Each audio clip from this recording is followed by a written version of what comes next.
Our government right now is the perfect example of African parents and their toxicity. When a guest is coming, you are waking up extremely early, spring cleaning, change beddings, change curtains, move sofas, empty the cupboards, and scrub with handy Andy.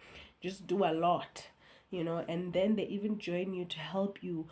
Parents that have never helped you clean the house before, you know and as a kid you have a lot of questions. You're like, why are we doing it for them? Why isn't this something that we do for ourselves as a family? Why are we not making sure that these things are done, and they're not just done because Mam Kumalo is coming? Sometimes you're like, Mam Kumalo is just coming for lunch. Why do we have to change beddings and curtains? And why do we care? Why are we having to buy a fresh chicken when all we eat is bride pack in this house? Why is she worth the bride, the real chicken, and we are not? You have those type of questions.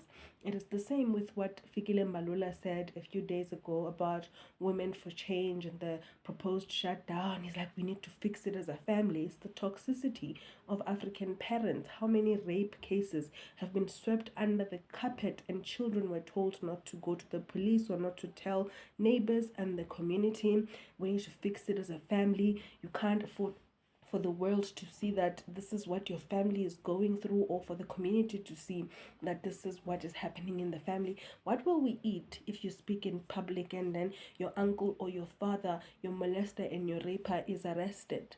That is exactly what the government is giving right now with the G20 summit on the way, and the way that they were not prepared for us to do this. They're now even considering a form of dictatorship.